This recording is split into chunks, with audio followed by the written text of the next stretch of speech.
Congratulations, you made it to your interview stage. That means that you've beat out hundreds, if not thousands of applicants to get to this point. And I want to make sure that you do everything that you can do in your power to convert that interview into an offer. So I'm using my experience as a successful MBA applicant and a successful PhD applicant to give you these tips. And whether you're applying to either of those kinds of programs, it still sticks. The first thing I want to make sure that you know is your story. It is so critical for you to make sure that you can bring your application materials to life. I don't mean regurgitating every single thing word for word. It depends on your audience. Chances are you either have someone who's read your entire application or you have someone who has nothing but your resume, and you want to make sure that you are telling enough about yourself so that the person gets to know who you are and gets a little bit more depth into your goals, your desires, and your interests. So when I say know your story, I mean know your strengths, know your weaknesses, have stories that really shed a compelling portrait of who you are as a leader, as a scholar, or as whatever is applicable to your situation. The reason why this is so critical is because no one can do this for you. I mean, it's an undeniable fact that some people get extra help on their applications, and there's nothing wrong with help. The thing is, your consultant, your parent, your partner, or whoever helped you is not with you on the interview, and it's just you. So you want to make sure that you have a grasp of who you are so that you can articulate that to your interviewer. The second thing I want you to keep in mind is what this degree has to offer to you, and make sure it's very school specific. The whole reason why is because you don't want to get caught in some generic answer and then someone calls you out on that and says something like, well, you can do that at Columbia or Kellogg or Stanford. Why do you want to go here?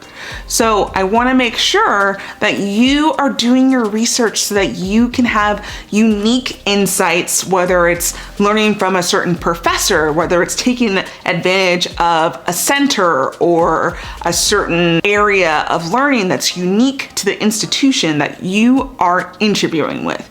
Make sure that you show that you know that, and you can see how gleaning the insights and learning from that entity will take you to the next level where you want to go. The next thing is a kind of a compliment.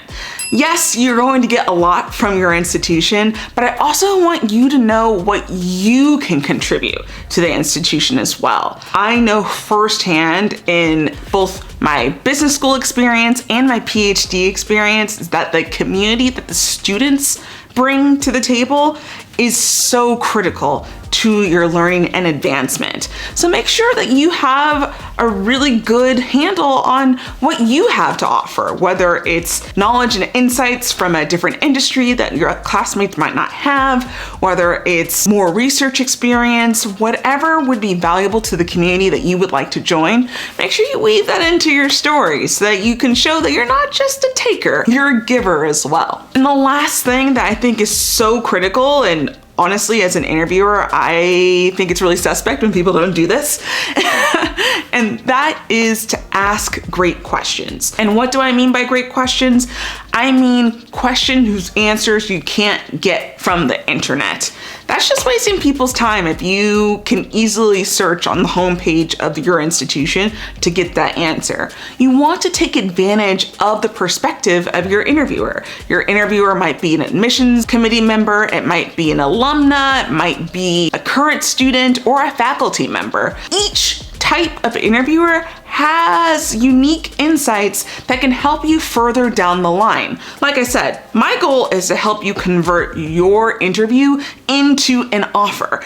And using this time to ask great questions will give you the kind of information you need to make the right decision for you when it comes to choosing the school that you will attend for the next 2 to 7, 8 years, depending on the kind of grad school degree that you are aiming for. So I wanted to make this really quick, but very, very critical. You have to do these 4 things. I promise you, you have to do these in order to get your best shot for the next step, which is the offer. Now, I want to make sure that you're keeping in mind your audience, right? So if you're interested in, let's say, a research program and you come from the world of business, you don't want to over-index on your business experience because that's not necessarily what's most valued in the academic context. You want to make sure that you're showing your curiosity, taking the experiences that you've had from business, and translating those into research questions that you want to explore in your time as a scholar. That is something that I had to learn firsthand because I had over a decade of work experience at large corporations, and that is all well and good to an extent. I had to start looking at patterns of what really interested in me. And for me, I started to see that organizational culture, organizational identification are things that stood out to me over and over again once I started to think about what work experiences I was most passionate about exploring more. So because I had that foundation of work experience, I needed to make sure that I translated that to the other side of the coin in the world of academia so that I could start to try to speak their language. Now in the next video, I'll tell you about a story of how I did not do that very well and how I recovered from my next one. So if that's something that's interesting to you, give me a fire emoji in the comments below. I'm really excited to be back with you again. I just want to congratulate you for the next step. And if this was helpful for you, give me a thumbs up, share it with a friend, and I sure hope this year is better than the last 2. I'll see you next time.